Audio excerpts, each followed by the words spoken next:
Welcome to the third talk today. So today, Pooya is going to talk about fractional PRGs. So take it away, Pooya. Hi, everyone. I want to first thank the organizers for inviting me and organizing an exciting workshop. So today I'll talk to you about a line of work that kind of introduces a new framework for constructing pseudorandom generators, which we call through what we call a fractional pseudorandom generators. So my main objective of the talk today is to introduce to you what fractional pseudorandom generators are and why they're useful. And my second objective is to try not to fall from the slide. So there's a lot of letters involved in the works that I will cover. So I'm one of the H's. So there's this Ishan Chattopadhyay, Kaveh Hosseini, and Shahar Lovet, and follow-up work with Chattopadhyay, Lovet, and Tal. And there's another follow-up work. So my main focus will be the first original work, but there are some exciting follow-up works that build on these frameworks that I will introduce. So this is by Chattopadhyay, Gaetond, Lee, Lovet, and Shetty. Okay, so this is the plan of the talk. So everything is going to be very elementary. So you will barely need even stuff you learned in the boot camp. So I will start by giving a brief introduction to what pseudorandom generators are. Then I will define a relaxation of pseudorandom generators, which we call fractional pseudorandom generators. And I will try to convince you that this is a useful new definition by showing you how to construct them in some instances, under some conditions,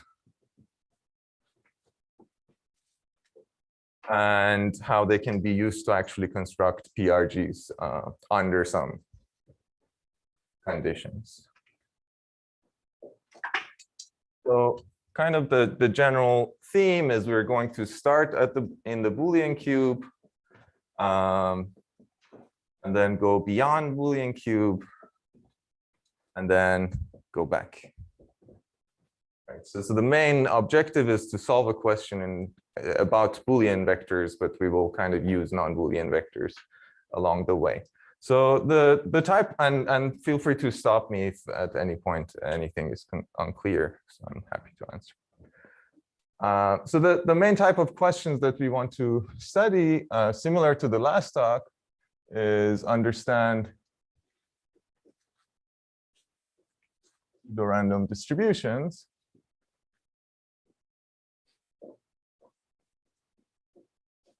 Which in high level, so you're given, for a class of tests, so you're given a class of tests, and you say that a distribution is pseudorandom for that test, for that class of tests, if none of the tests can distinguish between the uniform and that distribution, right? So the tests cannot tell it from uniform. And I intentionally gave this very high level sort of definition. So depending on the type of problems that you study, the tests and what you want to understand about the pseudorandom distributions are different. So if you're doing additive combinatorics, you may care about the density of arithmetic progressions or Gauss uniformity norms, etc. But for this talk, we're interested in complexity theory type problems.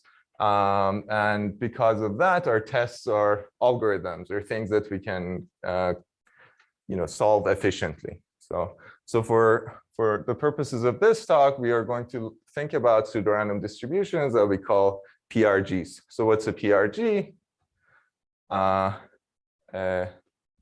Let's call so let me first define what our tests are. So our tests are going to be Boolean functions, which we think of as a set of functions that are easy to compute.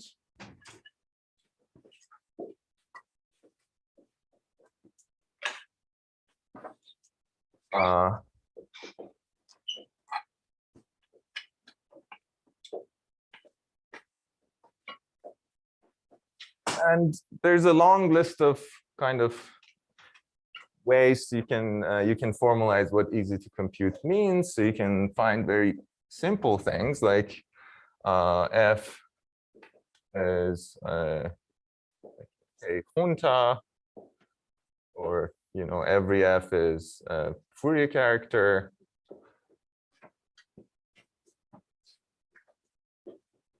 Or you can make things more interesting, say like log space computable, or just bounded depth.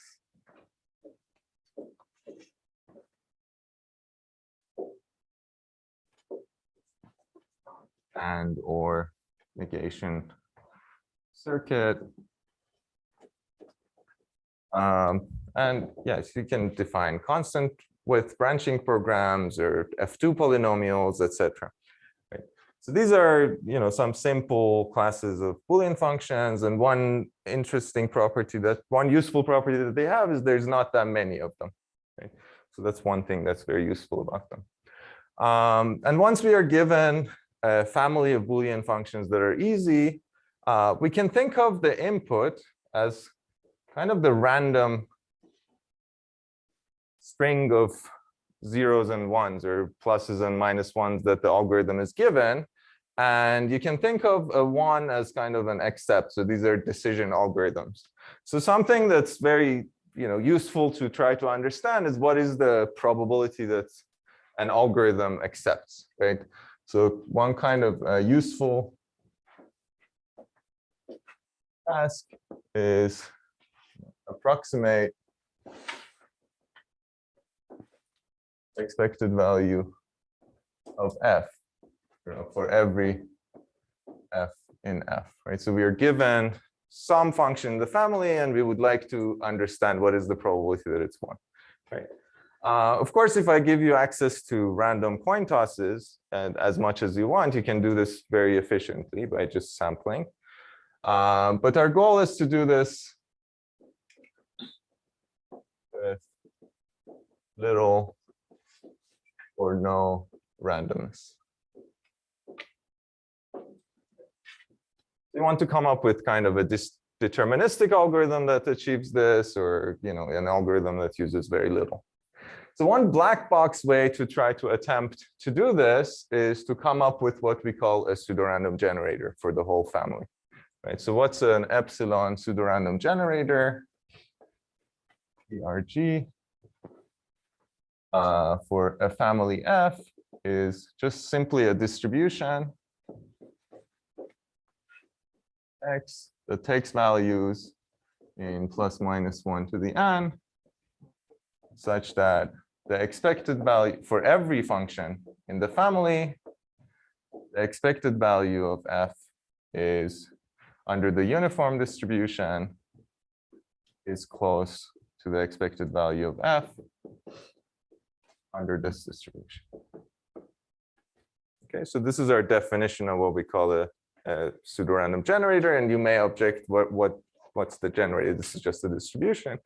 And you're right. So why we call this a pseudorandom generator is that we would like X to be generated using very few, coin tosses, true coin tosses. So we would like X to be the output of a function that takes S bits and outputs these n bits. And we think of G as a function that maps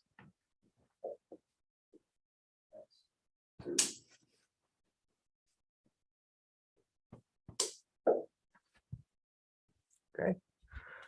So we would like to understand distributions that we can create like this, and some usefulness properties, because we want to use it towards maybe de-randomization or approximating the probability of acceptance, is that we would like S to be much smaller than n, and we would like to be able to compute G.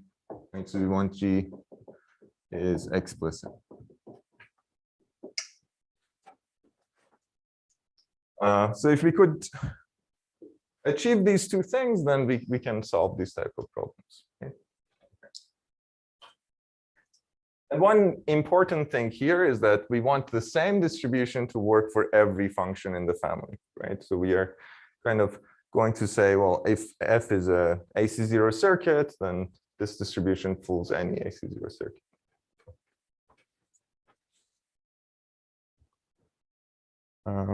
And so if I kind of not ask for the second property, then pseudorandom generators are usually easy to construct by just a probabilistic argument, because most of these classes, the number of functions that have this property is so small that you can do kind of a union bound over all kind of sparse sets and pick a uniform distribution over that sparse set. And so achieving this explicitness is the challenge in kind of pseudorandomness. And for many of these classes, we do know how to construct some quite efficient pseudorandom generators. So for example, we know that all k juntas are fooled by any k-wise independent distribution, and these are, we know how to construct them really well by exploiting connections with coding theory. So we know how to achieve this with, this is called the seed length. We know how to fool these with seed length being O of k log n, and with error 0.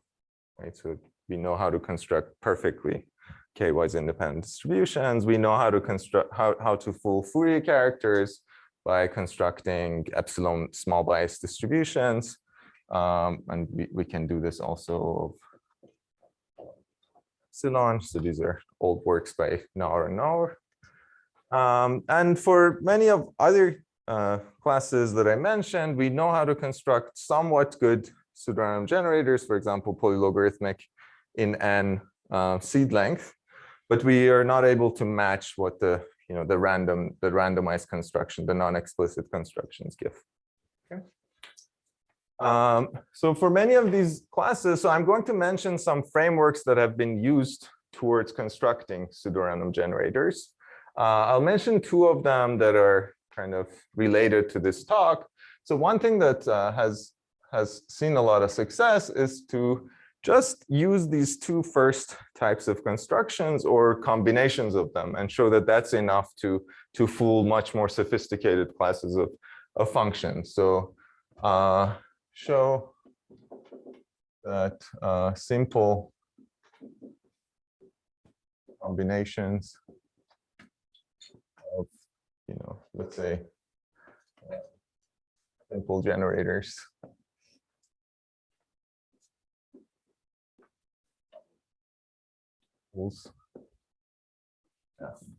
and some maybe noteworthy examples, I almost did it, are maybe, so Braverman's result is saying like AC0 is fooled by bounded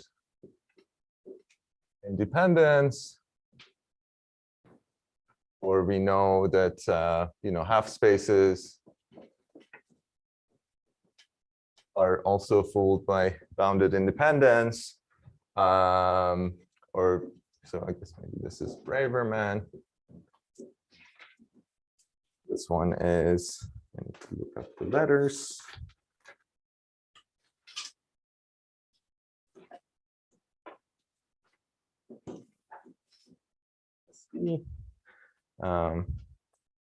This is, and another example is maybe Viola's generators for degree df2 polynomials, who show that XOR of D independent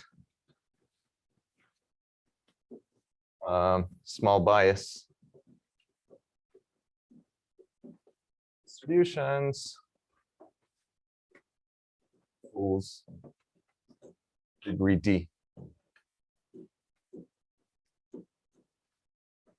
polynomials.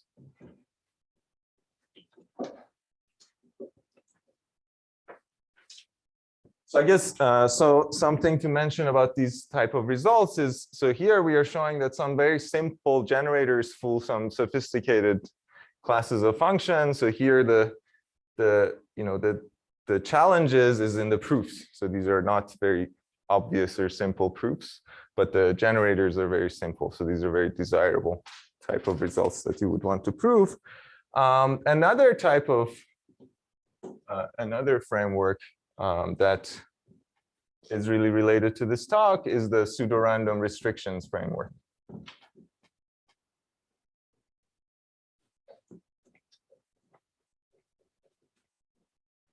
Which was initially put forth by, this is due to Aitai and Wigderson, who introduced this framework in order to construct pseudorandom generators for bounded depth circuits. And ever since this method was introduced, it has evolved into a more sophisticated method, and it has found a lot of success in constructing pseudorandom generators in the recent years. So I can tell you a little bit about how this works, because it's related to kind of this talk. Suppose we want to construct this pseudorandom distribution X that is a length n vector of 1s and -1s.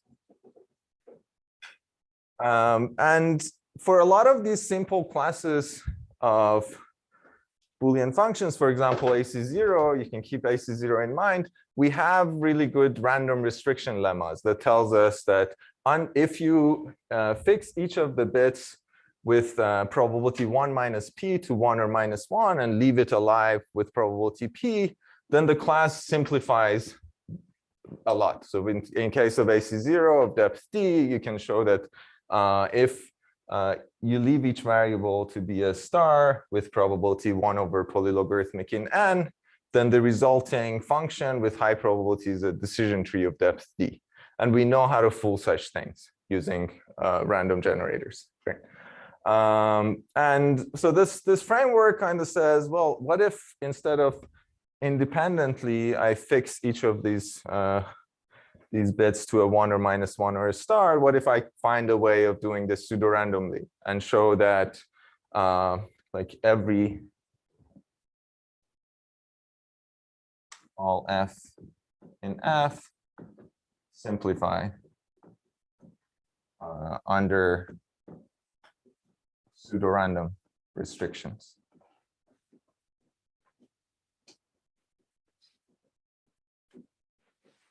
Okay. If we can do this, then we can repeat this process. So we fix the input bits, some of them, we leave some of them alive using very few seed length, and then repeat this, right? So, and yeah, so this has been used to, for example, to give pseudorandom generators for AC0. And what I will talk about today is kind of related to both of these, is in the sense that we will show how to use some simple combination of simple pseudorandom generators. And what we will construct is this framework that we will introduce will give us a new way of de-randomizing random restrictions, in a sense. Okay, so we won't have to kind of look at the class and prove a pseudorandom restriction lemma for the class. Okay, any questions?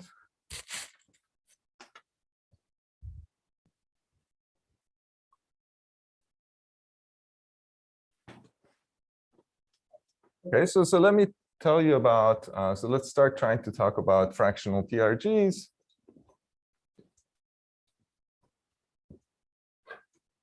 So suppose we are given a function in our family of Boolean functions that we want to come up with a pseudorandom generator for.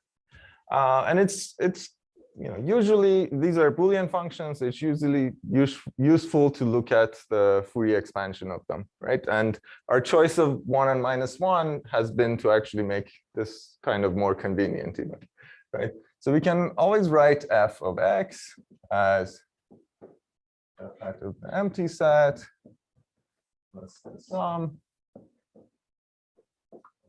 non-empty coefficients. And by our choice of ones and minus ones, our Fourier characters are just products of xi's. Okay. And our definition of a pseudorandom generator is just any distribution on the inputs such that expected value of f under the uniform distribution is approximately the expected value of f on this pseudorandom distribution. Okay, but now if we look at this, the Fourier expansion, so the reason that I singled out this f hat of empty is that that is exactly what we want to approximate, right? So this is f hat of empty. And now I'm going to try to change the game. So our goal was to construct a distribution that takes values over the Boolean cube, and it's a sparse distribution. So basically, you can think of x as being a uniform distribution over some sparse subset of the nodes of the Boolean cube, or maybe a multiset of the Boolean cube, in a way that f hat of empty is close to the average of f evaluated on these points. Okay. And in this talk, what we will do is we will try to maybe relax this game and say, what if I allow you to pick points inside the solid cube? Okay.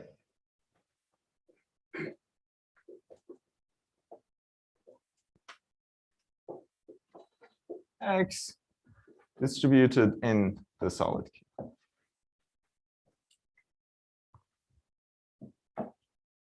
Well, what does this even mean? So we have a Boolean function. You can't evaluate it on, inside the solid cube, but there's a hint here, right? So we can use this as kind of an extension of f over the reals and try to evaluate points on that. So someone is giving us a distribution over -1, 1 to the n in the solid cube. And so in this talk, I will just, from this point on, I will use f to denote it's both the Boolean function and its extension.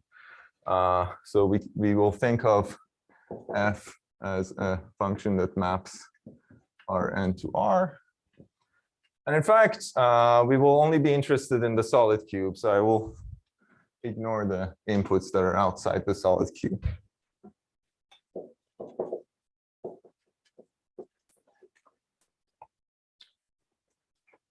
So is this an easier task? Does anyone see? Zero. Exactly. So this is too easy in a sense. So yes, this is much easier.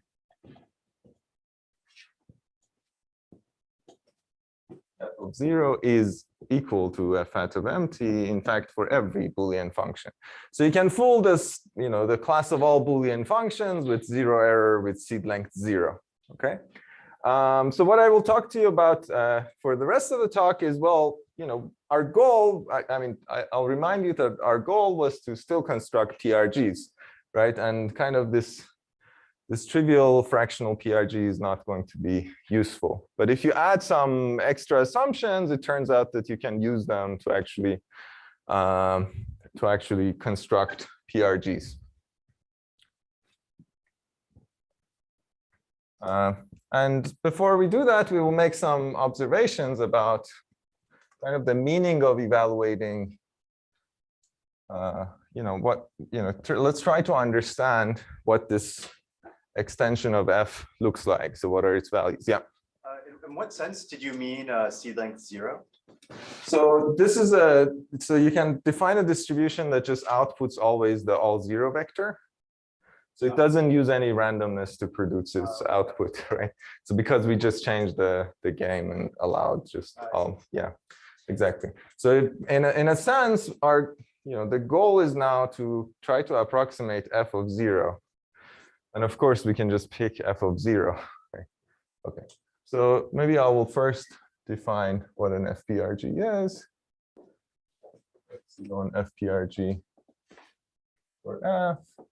We say x is an epsilon FPRG for f if for every f in f, the f of 0 minus expected value of x is is at most epsilon. And as we saw, we can construct this, with just picking the 0. Okay.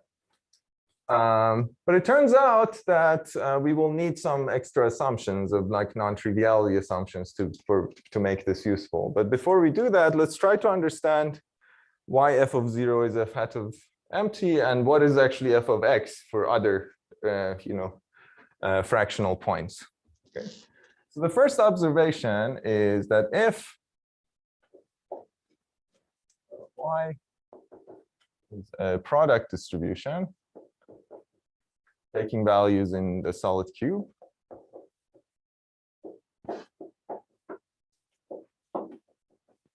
expected value of y is some vector x, which is again a point in the solid cube. So here I'm taking the expectation of a vector coordinate y. So you can just look at each coordinate and take the expected value. So this is an observation, is that then expected value of f of y is what? Yeah, exactly. It's f of x. Or maybe better choice would have been lowercase y. Okay. So in fact, any point in the Boolean cube is can be written, as a convex combination of product distribution over the Boolean cube, because if I give you any point in -1, 1 to the n, you can define a product distribution that is biased according to y and takes values in the actual Boolean cube. So every point inside the cube is, expected value of f over points in the cube, and f of 0 happens to be the expected value of the uniform distribution, the product distribution that's defined as uniform. And that is why we got f of 0 is expected value of f under the uniform distribution. I want to support of y to be the Boolean cube. I think you make it. So this observation is true for everything, but you can, if I give you a vector inside the solid cube, you can define a distribution over the Boolean cube. So basically, you will have yi is equal to 1 with probability 1 plus lowercase yi over 2 and -1 with probability otherwise. And this is a distribution over the actual Boolean cube. Okay, so this observation tells us that this multilinear extension of f is actually bounded, right? So it's not going to have bizarre values. It has meaning. So, any questions? Okay.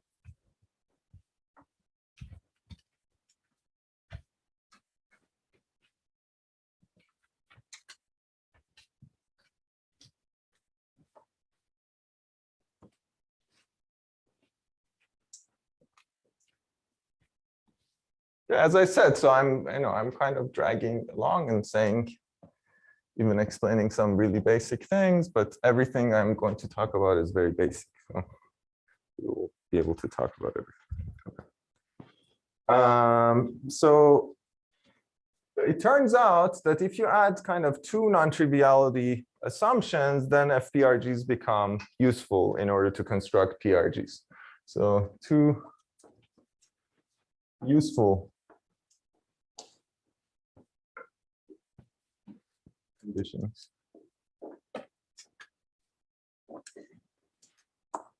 Which the first one is kind of the main challenge. So we say that a distribution x over the solid cube is q noticeable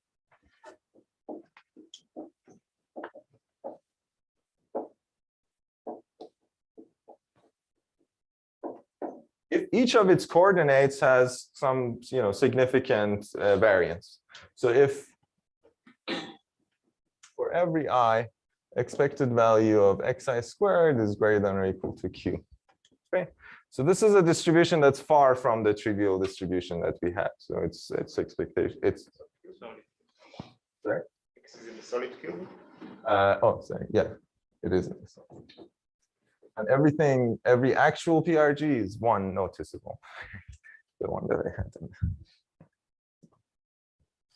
And two is we will, for technical reasons, we will need some symmetry assumptions. That xi and negative xi are kind of the same distribution. Okay, so these are the two assumptions that we will need. And in the rest of the talk, I will show you that under these usefulness conditions, we can turn FPRGs into PRGs. So this is what I will show is that if Y is an FPRG for F, we can turn this into another distribution that is PRG for F. And we will just lose some parameters. So if the error here is epsilon and the seed length S, and this is Q noticeable, then we can turn this into an epsilon Q to the -1, something like log n over epsilon error, and S Q to the -1 log n over epsilon seed length. And we can only do this under one extra condition. So there's a lot of conditions. So you can't always turn fractional PRGs into PRGs. So this only works if F is closed under restrictions. Okay. So it's if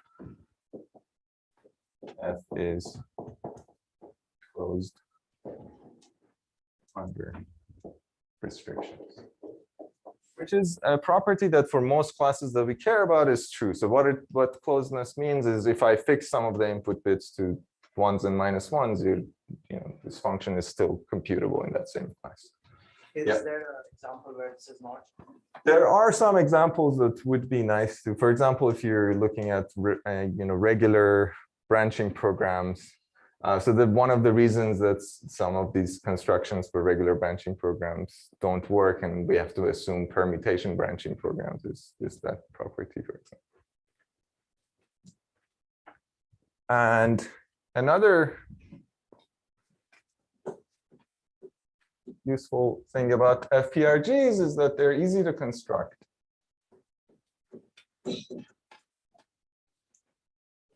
Which is what I will probably mostly get to talk.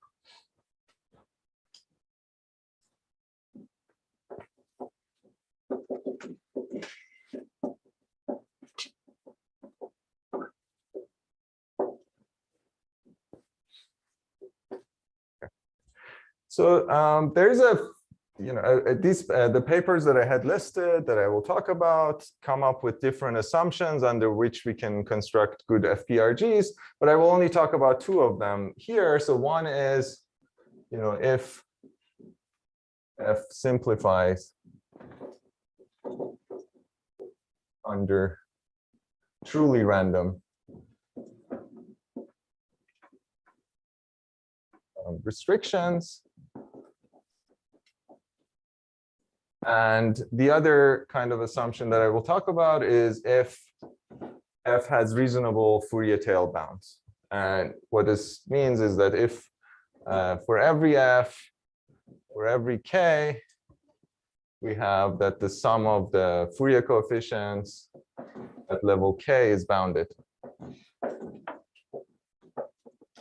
by something that is much smaller than n to the K. Okay. So we have, roughly n to the K Fourier coefficients here, and if this is much smaller than just all of them being close to 1. Right? If you can prove such a bound for your class of functions, then we can show that you can get immediately a fractional PRG. And in the first case, if you have proved a random restriction lemma, like the one of Rossmann for AC0, then you immediately get a fractional PRG out of it. So you don't have to work extra to de-randomize it, like the Itai-Richterson framework. So I'll start by, yeah. Do you not get 2 from 1? Or? Yeah, in a sense, yeah. So I guess it depends on is the notion of simplify means that you can fool it, or yeah, exactly. But in a sense, yeah, it's just going to be easier to maybe warm up to like, yeah. Why is it in this part why is it mod n over epsilon? This. Oh, this is n over epsilon as well. Is this the question? Yeah, I thought this would be a lot. So S is the seed length of the original fractional PRG. I guess something that I was postponing to talk about where these are coming from. So the way this reduction works is by repeatedly sampling this many independent samples from the fractional PRG. So then you get kind of a multiplicative seed. So you need the original seed length times how many times you sample from it. And each of the steps of this, we will define a random walk, will cause another error of epsilon, so they add up to that. Yeah. The second condition, Uh-huh. why is there a condition on B having to be less than n? So this is saying that for every level k, the sum of the absolute values of the Fourier coefficients at level k is at most b to the k, and we will see why we need this to be b to the k.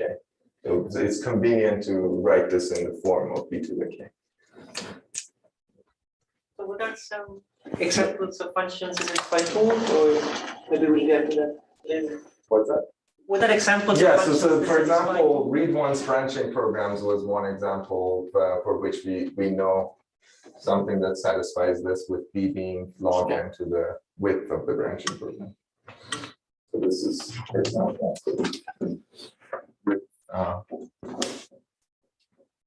W read once branching programs satisfy b is log n, so theta log n. W. And an example here to keep in mind is AC0, for example. And one disclaimer here is that, although this framework is powerful in general, most of these classes that you get a PRG out of it, we know better PRGs. And because the techniques used are allowed to look into the class that they want to fool, so that you can add extra trickery to make more efficient generators. So what we will use here are just all these assumptions and nothing more about the class. We just forget about the class when we construct it. Any other questions? Just one bound drop anywhere else. So these, Avishai has a nice paper where he shows connections to other things like, simplifications under random restrictions imply L1 bounds, or L2 bounds, exponential L2 tail bounds also imply this property. Right?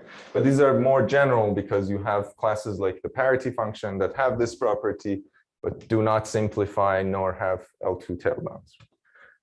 So there are classes like the read once branching programs. This is the only property that they have out of the three properties that I mentioned.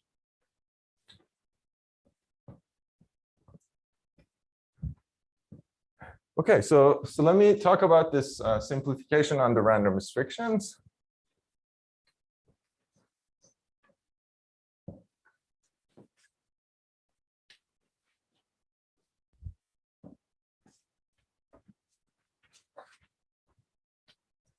Okay, so let me first define what a random restriction is. So a random restriction is just some distribution over +1, -1, and star to the n. So it's a distribution over that. And we will be interested in product distributions that fix the probability of star with probability p. So we will define R p I to be 1 with probability 1 minus p over 2, minus 1 with probability 1 minus p over 2, and star with probability p. So this is a product distribution. For each coordinate, we put a star with probability p. So if I'm given a function, I can define what is f RP of x. So what this new restricted function does is for all coordinates that are not star, it will fix its input to 1 or -1. For the stars, it will use x. Okay, so that's what the restricted f restricted to RP evaluated at x means. So it's still an n-variate function. Okay. And a random restriction lemma looks like something like this. So suppose the probability over RP that this function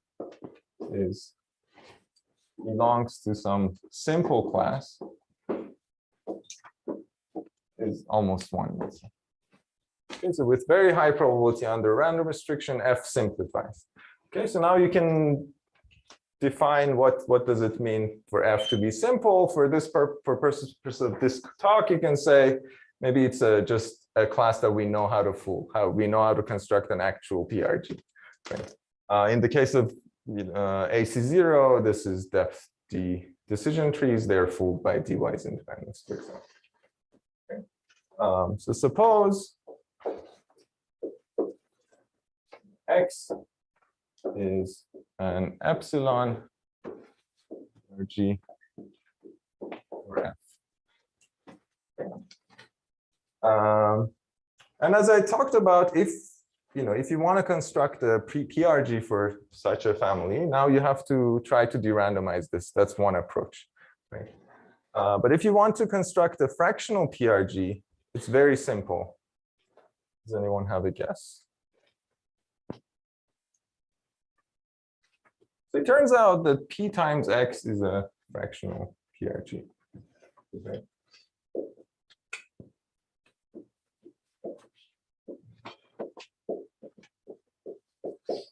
Okay, so we didn't have to do any work. We just multiplied x by p. Okay, so why is this true?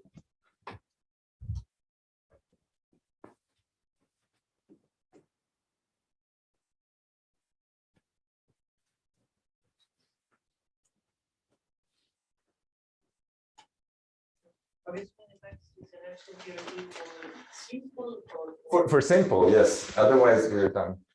Yes. Thank you.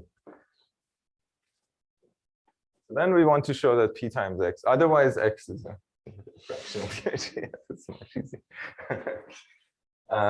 Okay. So the way to do this is we will first try to understand RP composed with the all zero vector. Okay. So let's see what is the evaluation of f.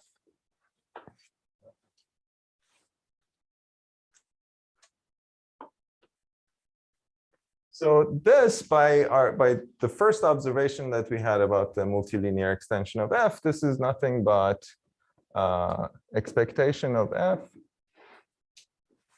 evaluated by RP composed with the uniform distribution. And this is just f of 0. It's the product distribution. So if you see RP is already setting 1s and -1s with the same probability. So if you put stars with 0, then it's just the uniform distribution. So now let's try to understand f of RP composed with x. Okay. So if so first of all, these two things are close under expectation. Because we know that for a random restriction, this restricted function f restricted under RP is simple, so it is fooled by our distribution. So this is close to this, right? So I can replace x with 0 with high probability.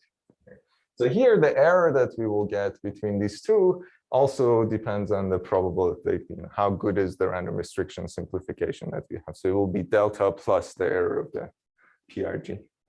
Okay. And this distribution is just simply px. But again, applying the multilinearity observation. Oh, expected value. There's an expected. What is compose? So maybe I should have spent more time talking about. So F. So this is what I really mean. So you're fixing all the non-star values according to the restriction, and whatever coordinates are remained as a star, then you look up what is the value of X. So for example, if R was already setting everything to non-stars, then it's ignoring all of its input. But if everything is a star, it's just f of X. So this is a two-line proof that P times the pseudorandom generator for simple is actually a pseudorandom generator for F. So if we have a good pseudorandom generator, a good random restriction lemma, like for the AC0, which has P that is roughly log n 1 over log n to the d minus 1 or something, then this is exactly the type of values. P and minus P are the values that our fractional PRG takes. So our fractional PRG is also going to be P squared noticeable, which in the reduction that I had highlighted, so that will appear. So we will, and when we construct the PRG, this 1 over P squared will appear. So the kind of pseudorandom, the seed length that you will get is going to be square of this, 1 over square of this, which is square of what is the best known constructions for AC0. But you will still get kind of polynomially close to the best known constructions. Any questions?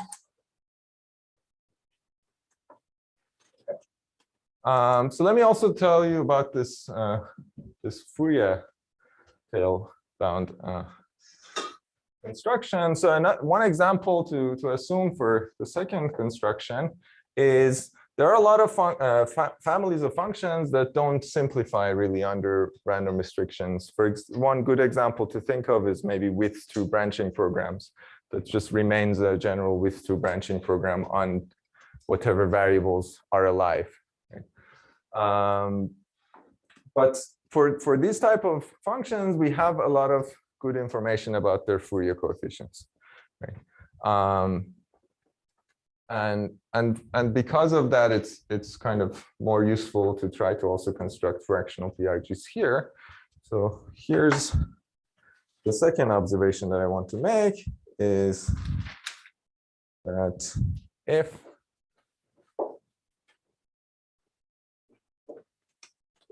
for all F in F, for all K, we have this L1 bound.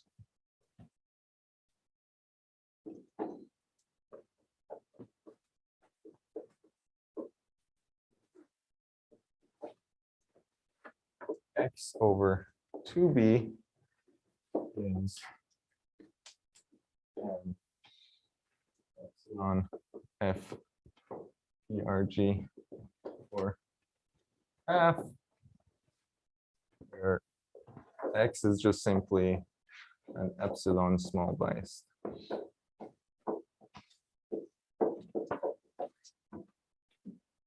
Here it turns out that just pick a small biased distribution, divide all of its coordinates by 2b, and then that will be a fractional PRG for your family of functions. And here the definition of an epsilon small bias distribution is any distribution that fools all the Fourier characters, right? All the characters have bias at most epsilon under this distribution. So again, it's a very simple construction. And you can see that here this fractional PRG is 1 over 2b squared noticeable.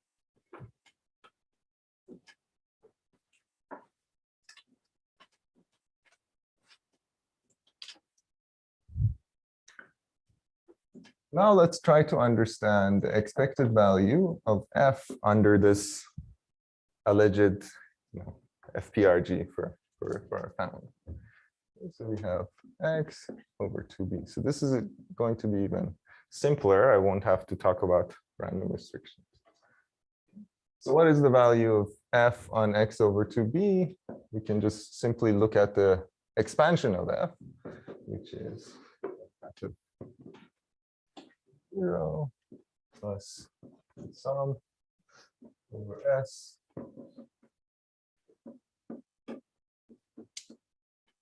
product of xi over 2b. Each of the coordinates is xi over 2b, so we just look at the characters evaluated on that. So then this is simply expected value of, this is f hat of 0 plus the sum of f hat of s divided by 2b to the k times product.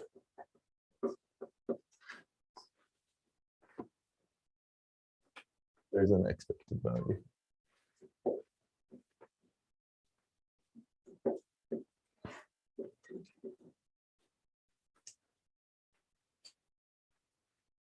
So are there any questions? So this is just a calculation of what is the expected value of this f extension of f evaluated on this fractional PRG.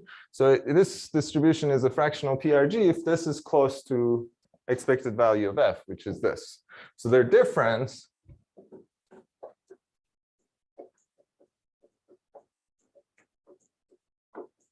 minus f hat of 0 by the triangle inequality is just simply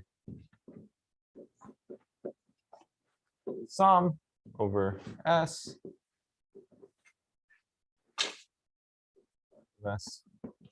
divided by 2b to the size of s. Oh, this is size of s. Times expected value of product of its size minus triangle inequality. And now our choice was that x is an epsilon small bias distribution. So these are all at most epsilon. And we know that if you look at this sum, so this is at most epsilon times this sum. And this sum, you can bunch them together based on the size of s and use the fact that the level k coefficients is at most b to the k. So you get a geometric sum, which is bounded by 1. So this is just at most epsilon. So the fractional PRGs, I think the message here out of these two observations is very easy to construct if you already have a random restriction or bounds on the Fourier tails. And the follow-up works have shown that you can do a more complicated, sophisticated arguments and construct fractional PRGs out of even weaker assumptions on the Fourier tail. So you can actually construct so in this joint work,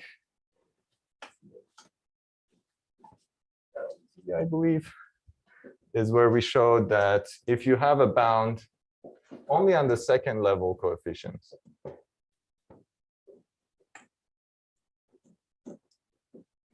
then we can construct a fractional PRG. So the issue is that in this case, the kind of how the noticeability and the error, etc., is going to be worse. So the PRGs that you will get out of using these is going to be have worse dependence on epsilon. Okay, and in fact, the follow-up work with the many letters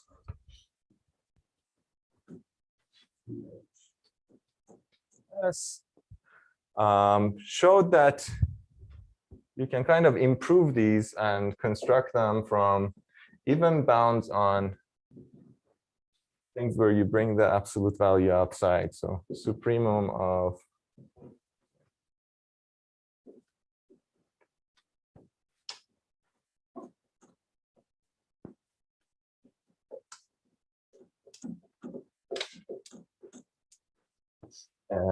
if you have a bound of the form p to the k, but only for one level.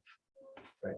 And the remarkable thing from this beautiful follow-up work is that they can get a fractional PRG where it allows these cancellations between the Fourier coefficients. So you can see that the absolute value is not around the Fourier coefficients anymore.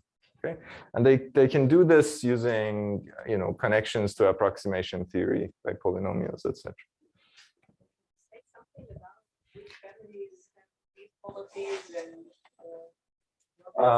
I guess my summary is that very few families we know have this, that we don't know how to construct better PRGs, but there are families like F2 polynomials that we hope to prove this, hoping to get PRGs for AC0 with parity, things that we don't know, right? So there are conjectures that if you can prove, we believe that something like this is true with polynomial in the F2 degree of a polynomial. And if we could do that, then that would be a breakthrough result, because then you could construct PRGs for degree log n polynomials, for example, which is something that we don't know. But another disclaimer is that there are connections to hard lower bound implications that this would have, like proving these kind of correlation, these Fourier tail bounds has connections to proving some new correlation bounds that we don't know how to prove for F2 polynomials. So I'm very close to running out of time. So I'm going to tell you how to turn a fractional PRG into a PRG. So the hint is the picture of the workshop very perfectly summarizes it. So you will define a random walk that's from the center of the cube. So that's the idea. So I'll just give you a high level. So that I have a cube here. So if you can see, our goal is to come up with a distribution over the points of the Boolean cube. But we are starting with some distribution, let's say, that takes p or minus p values. And let's simplify the assumption that this takes any values, right? So it's a noticeable distribution. So what we will do is we will keep taking new samples from this distribution. We start at the center, which is where what we want to approximate. And we keep taking steps according to these new samples from the distribution. And we hope to take a walk that very quickly gets close to the points of the Boolean cube. Okay. And the way to do this is, well, you can't just always just pick X. So if you pick your first, so let's say Y is your FPRG. You can pick your X0 to be 0 to the n. And you can see very naturally that it's the natural first step is to just go from this to a sample from Y. Okay. But then you can't continue this walk by maybe saying X2 is also Y1 plus Y2. Okay. Because if you keep doing this, you're going to actually jump out of the cube and keep getting farther and farther away. But it turns out that if you just normalize this by how far you are from the boundary, so it means, after the first step, if I'm kind of close to this boundary, to this face, then I'm going to adjust, normalize, make the cube that I'm taking the new step smaller and smaller. And it turns. We do it coordinate-wise. So this is, so for each coordinate, we will just see how far we are from 1 or minus 1 on that coordinate and normalize. Exactly. So this is a wonky kind of cube after a few steps. But the point is that, if we made progress towards somewhere, then the next step, we are more likely to get closer to being towards that sign. And it turns out that this intuition actually works out with a simple, Markov chain type, no, not Markov, the Markov inequality, application. So it's very different. Okay. So it turns out that you can look at something like each coordinate and show that after only log n over epsilon steps, with high probability, each coordinate will be within epsilon over log n of being 1 or minus 1. And then you can just do a union bound, because the probability of getting close is so high that you can do a union bound and just say that after a few steps, we are going to be very close to 1 point on all coordinates being close to 1 or minus 1. And at that point, we just round. You just do this for t steps and output sine of xt. Okay, where t is roughly log n over epsilon over q, where q is the noticeability. Okay, so I mean, I am out of time, but I'm happy to explain this random walk, why it converges offline. And I also want to advertise a survey I wrote with William, where we discuss all these different methods of constructing unconditional pseudorandom generators, where maybe as a bonus, we also show that you can slightly improve the dependence on epsilon. So you don't have to do this walk all the way for all of this many steps. But you just, we shave off log 1 over epsilon. Sorry?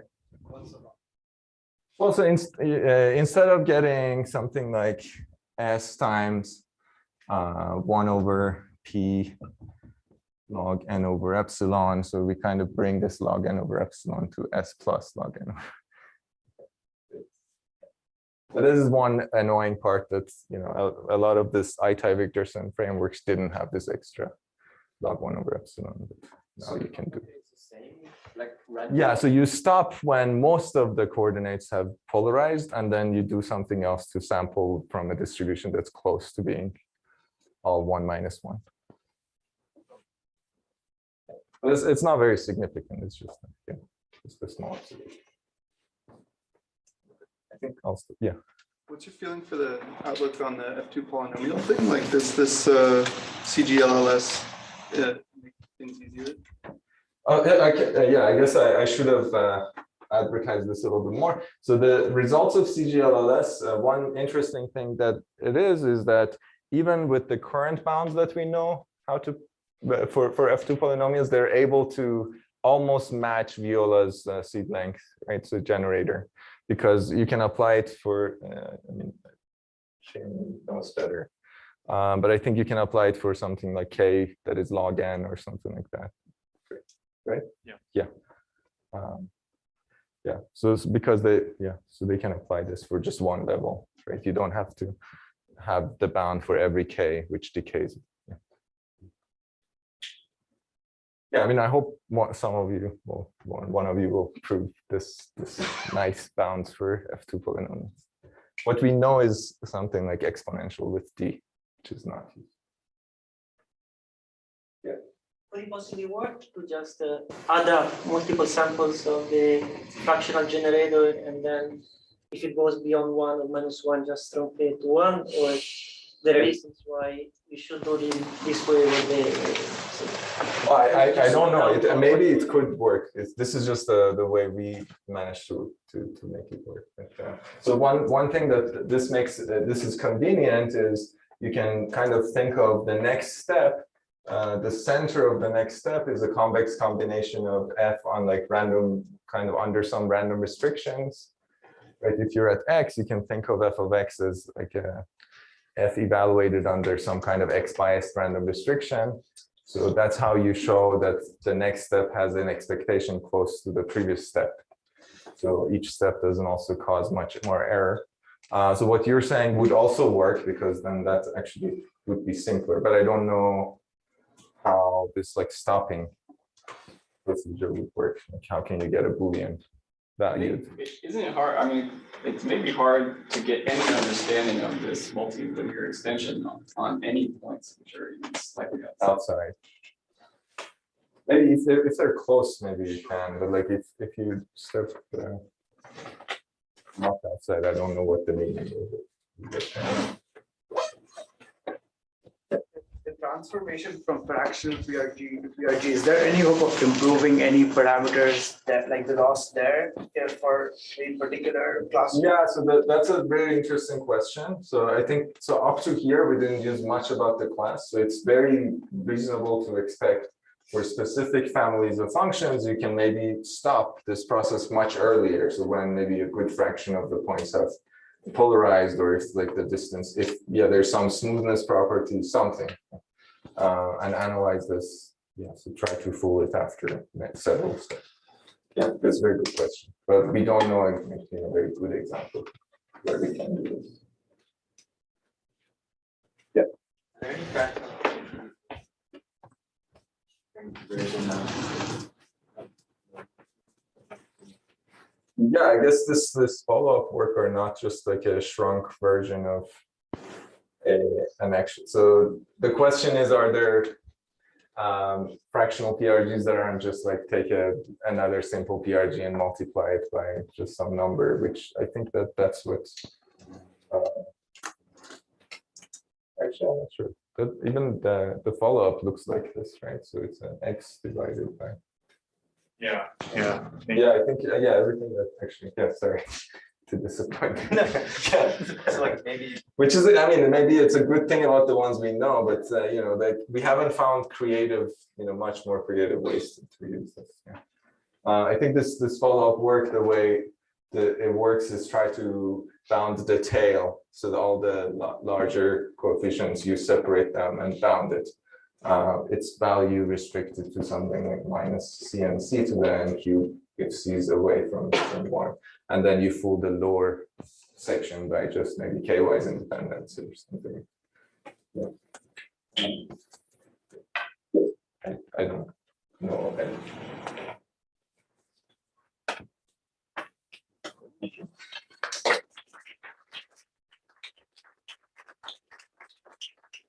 So we had enough questions for this talk, so let's take any further questions offline, but let's thank Pooya again.